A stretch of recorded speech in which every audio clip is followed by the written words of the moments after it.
Hello, welcome back for another video on ARK Survival Ascended and for another mod spotlight video. Today we are checking out the new premium mod map Eden, which is a map I have been eagerly anticipating, and it comes from Mr. Powerpuff. The mod will set you back a sum of $10 US and can be played cross-platform. So without further ado, let's get straight into it and see what it's all about. Eden is a 150 kilometers squared map in the shape of Earth, including all 7 continents, all of which roughly follow the biomes and feel of each respective continent. Each continent has, however, been modified in such a way that it makes it more interesting and fun to play. Most of the iconic landmarks have been included in one way or another. The map is designed with the exact same layout of continents we know so well in the real world. The Earth, the only planet in the solar system sustaining liquid surface water. Home to mankind, however in ARK we know this is never going to be a thing. Earth has now been taken over by roaming dinosaurs and prehistoric creatures. The only thing remaining of humans here is past signs of civilization and the infrastructure they left behind. Anyway, enough of that, let's get down to business. We now have Earth in ARK as a map to play. It is a very interesting idea on paper, so let's go through each region briefly to see what's on offer. In the south of the map we have Antarctica, which as you may have guessed is kinda like a dream biome for me, as I love me a good snow biome. I do love the basic design of it, but if my knowledge is correct, I do believe Antarctica is the coldest place on Earth. And after doing some research, unless these websites are lying to me, then Antarctica averages around minus 57 degrees in its interior throughout the year. Whereas Eden's Antarctica admittedly is almost there, but it is a little inconsistent with temperature. In some places it drops below minus 10 degrees, and then other areas it will drop below minus 30 in the daytime. I will admit that Mr. Powerpuff has made the biome a lot colder in places. However, there is a large chunk in the center of the biome in between the pyramid and obelisk that still sits at 24 degrees, which is far too warm if you ask me. The whole biome needs to be cold. I'd say it all has to be in the minus temperatures. So if this does get changed to a fully minus temperature biome, then it could just be my dream biome over all other maps in the game. So yeah, hit me up with that in between average temperature of minus 20 degrees to minus 50 degrees, and we'll be talking. I do wholeheartedly believe that the snow biome and its elements need to be feared more in the game. For example, Ragnarok's murder snow used to terrify me. I remember having to choose to fly around it because of the risk of dying to the cold, if not prepared accordingly. Man, I love that feeling in this game. Anyway, there is a good share of snow biomes within almost every continent, so I would love for this one to be far more brutal than any other snow biome the game has ever seen. The ice pyramid is a nice touch. Mr. Powerpuff has also mentioned to me that further down the line he does plan to make the pyramid into an artifact cave entrance with a long cave system running through, so that is something I'm really looking forward to seeing. I do understand that snow biomes are pretty basic in general, so the only slight critique I have with the design is that it feels a little too flat. It would be nice to have a large mountain or two covered in resources like crystal, metal and obsidian. I think that'll make the perfect finishing touch to the biome. Other than that, it does look beautiful. This one is shaping up to be one of my favorites in ASA so far. Moving up from the south to the southwest, we have South America and Mexico. Dubbed the easy spawn zone on the map, however I am not convinced by that. A warmer climate with a variety of different creatures inhabiting the area. Furthest south is a rather dangerous looking area, and to the north of the region is a swamp-like area, housing typical swamp creatures you'd find in any other swamp biome in the game. So, have fun with that. The Mexico region is rather small, but does seem like a relatively safe place to spawn in. It does have this very cool ruin with somewhat of a swimming pool, which does look like it could make for a cool base location. Also in the area is this lovely ruin on the side of a mountain. I'm pretty certain this is based on an iconic landmark in real life, and I swear down that I've seen this location on some of my automated screensavers on my PC. Basically, I'm not smart enough to know what this place is, but it's definitely iconic, and it's in the game, and it's ARK. What's not to love? This area is also home to a poison wyvern cave. I am, however, yet to find any nests spawning here, so maybe that does need looking into.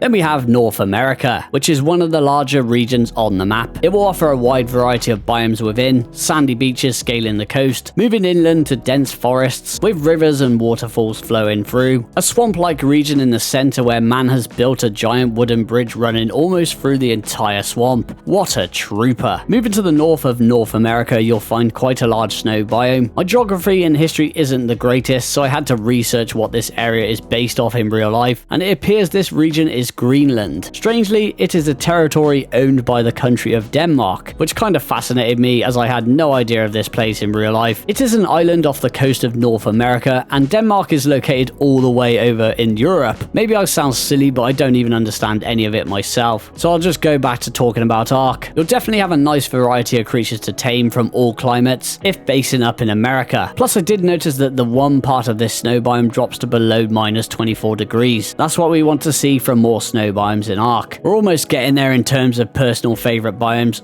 Still want Antarctica to be minus 57 degrees. Moving up to the north of the map, of course, we have Russia, which is the largest region on the map. Taking up the majority of it would be a snow biome, moving inland to plenty of dense jungles, lakes, waterfalls, and also a few mountainous regions where you can harvest some tasty resources. Most of eastern Russia is home to a large redwoods biome, so there is a lot of variety on offer in this region as a whole. I know that a lot of people do enjoy building a treehouse base, so this will be the perfect spot to do that. I will say that the spawns are pretty different in this redwoods. I haven't seen any phylers in the trees, no dire bears, no megatheriums, and most notably no giant queen bees spawning anywhere on the map, which I do hope will get added soon, especially beehives and queen bees, because honey is kind of an important resource we need to be able to obtain. Interconnecting with the redwoods is also a small lightning wyvern trench, which is also a nice surprise to find my favourite variant of wyvern. Making our way downtown to the western central coast of the mainland, we have the UK and Europe. Man's done the UK dirty here. I know we're small and all that, but come on. I do see a cottage and a farm though, where crops will grow naturally. So yeah, pretty much nailed England right there, as we all love a good farming session. All we need now is a Tesco's and a Greggs and we'll really be farming. I did, however, spot a iconic landmark from England. Cheeky bit of Stonehenge there. Very nice find. Throughout Europe, you'll find plenty of grasslands and jungles with some nice plateaus, which could definitely make for some awesome base locations. Spawning further inland, we have Africa. So this is basically the scorched earth region of the map, boasting a relatively hot climate while featuring many of the creatures you'll find inhabiting scorched earth. There's some really cool infrastructure dotted around the biome, most notably home to a giant pyramid situated in the center of the biome, which all looks great by the way. This area was recently totally reworked last week, and it's amazing what he did to the biome, making it far more unique and 100 times better than before. It's honestly a beautiful area to live in, especially if you are a fan of the scorched earth map. A rock drake canyon was also added to the biome. I have, however, not found any nests spawning, so I would assume that probably needs looking into. It does appear to have perfect spots for a nest to spawn, I just didn't see any in there. So hopefully that'll get fixed soon. If not for Antarctica, it would by far be my most favourite biome on the map. And finally, moving to the east, we have Asia and Australia. Asia is identified from afar by its pink blossom trees, home to grasslands, cliffs, and beautiful waterfalls and lakes. Who knew that it was Malaysia and Singapore that have been hoarding all the metal nodes this whole time? And of course, moving further to the east, we have Australia, mate. A very similar looking biome to Africa. Definitely a lot of elements of scorched earth, so maybe based around that Australian outback. Not that I know anything about geography or anything. It's pretty hot with many dangerous creatures inhabiting the area like the Velonosaur, the Pyromane, etc, etc. I do really like the region of Australia, but I do feel like it's a little too small. Being as it is an isolated island, I think there is a lot of room to make it much bigger and better. But of course, I'm just being greedy. I do believe that ocean is stated to only be at 15% completion right now. There are still creatures that spawn in the ocean, but the detail is very minimal. I did, however, find this giant underwater bubble, which was a really nice find. I was really impressed by this. It's so weird because there are high-level spiders, titanoboas, arthropleuras spawning in here, and up to level 300. There's a lot of ruins in here, so I'm thinking this area is probably based off some iconic landmark in real life. It's really intriguing as to why these creatures would spawn down here though, unless maybe there will be an artifact cave down here at some point. Who knows? Either way, it's something very cool to look forward to, being as this feature is already situated within a 15% completed ocean. The map does also add its own variants of creatures, which are known as Eden creatures. These are all slightly larger creature variants to their vanilla counterparts, and can be tamed and ridden. The Eden Kairuku, tamed passively preferring basic kibble from your final hotbar slot. Sometimes you never knew that something was a necessity until it becomes a reality, and riding a penguin is one of those beautiful things in life that I never knew I needed. Look at me go. The Eden polar bear is tamed the exact same way as their dire bear cousins via typical knockout methods, preferring superior kibble or giant bee honey. You can equip a regular dire bear saddle to ride them, and I don't believe there's any difference between the regular dire bear and the Eden polar bear, other than it being slightly larger. And finally, we have the giant Eden otter. If you thought otters were already cute, well, you're definitely going to love a slightly larger one that you can ride. Oh, look at that cute big face. Which is tamed the exact same way as the regular otter by hand feeding it killed fish. A pain to tame, of course, but it will be well worth it in the long run, as the giant Eden otter shares the same abilities as their smaller cousins, able to give the rider a nice cold and heat insulation buff when leveling its melee stat, and also able to carry more than one of the same artifact in its inventory, able to equip them with high quality helmets for extra armor protection. Of course, their stats are boosted, having the base weight of maybe a Ravager while having similar stats to a Sabertooth. I still feel like their damage could be slightly increased a little bit more, because why not? The rider is also able to wield their weapons when mounted, although all you can really see is a giant head in your face. But it's still nice to know that we do have the option to output more damage from the comfort of its back. Running around on them is pretty funny. I do think these otters have been taking something dodgy. They are rapid, and as you may have guessed, they are also ridiculously quick swimmers. They definitely won't rival the likes of the Baryonyx as a versatile battle mount, but damn, they are fun to use. I highly recommend taming up some of these rapid boys. There are artifacts scattered throughout the map. Most of these can be found in the open world and not in artifact caves. Mr. Powerpuff has stated that he will move half of these artifacts into caves later down the line, so I'm really looking forward to seeing what he's cooking up there. I will admit I'm not a fan of artifacts being located in the open world. It is the main reason why Crystal Isles was my least favourite map from ASE. I'm not hating or anything, it's just a personal preference for me. Running artifact caves is my jam, and is one of my favourite things to do in the game. Speaking of artifact caves, there is a few scattered around the map. We have a similar cave to the Swamp Cave from the island map, located within Central Europe, home to many of the typical creepy crawlies you find in caves, all spawning up to level 300 plus or so. Tons of Mega Neras in here too, so if you come here with your frog, you'll be able to harvest a ton of cementing paste. The cave does also have a toxic gas atmosphere, so a gas mask will be required to run this cave. Another artifact cave is located in Africa, long tunnels running under the map, with more of those creepy crawlies and slivery suckers, and plenty of mantis, so no doubt will be a great location for kiting and polymer farming. The final artifact cave included is the cave located inside the pyramid, which is something I've wanted to see for a very long time. I really hope we'll see something similar from the ice pyramid in Antarctica. Admittedly, this is a very easy cave to run as it is now. However, Mr. Powerpuff has said that this is going to be half of the finished cave, and that he plans to double the size, creating some sort of puzzle to solve to make it more challenging. Sounds intriguing. And of course, you'll be able to find some tasty loot crates within each of these artifact caves. The ARK gods will reward you for your efforts. So it is nice to see a couple of challenging caves here already. I'm looking forward to seeing what gets added in the future. The main three bosses from the island map can be fought from the obelisks, the Broodmother, Megapithecus, and Dragon. These all come with their own new custom arenas, which is always nice to see. What I will say is that the Megapithecus arena is very dark, which isn't really evident in these clips because of the photo mode's exposure being turned right up. So it will be nice to see the arena brightened up quite a bit. The Dragon arena is probably my favourite of the three, featuring many geysers, or geysers, as I was corrected in one video. Either way, they're stationed all over the ground, and add a refreshing feel to the arena. The Dragon's AI did seem a little dodgy. It had a hard time hitting me and got stuck flying in the air, so not really sure if that's a game issue or a map issue. Just thought I'd better bring that to our attention.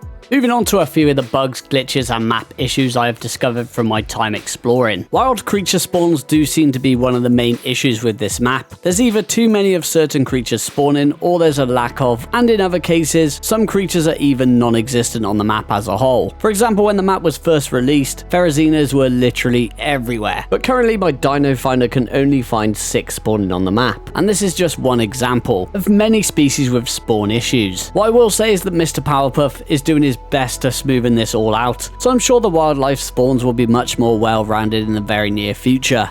There is this very strange grass effect when moving around the grass around the green obelisk area and swamp. It kind of looks like a grass tech suit effect. I've definitely seen this weird grass effect in other areas of the map too. There is also some weird light flickering in this area. It's a little painful on the eyes, not gonna lie. A couple of places where the ground doesn't line up properly with well, the ground. The most noticeable area is near the artifact in Antarctica. You will be walking on air, which is probably 1 to 2 walls above the actual ground. Another common issue I've discovered in numerous spots around the map is floating foliage, rocks, and all that kind of sorcery. I'm not really sure how this occurs, but in some places the foliage and rocks are fully floating miles above the land. You could say it's even as high as a kite. And finally, cave lighting is an issue in some of the caves. You might discover a lovely little hidden cave just to find you're reliving the movie Pitch Black. Vin Diesel will always be making his way into ARK in one way or another. With all that being said, most of these issues aren't probably too difficult to fix, so overall I'm quite impressed by this map as a whole.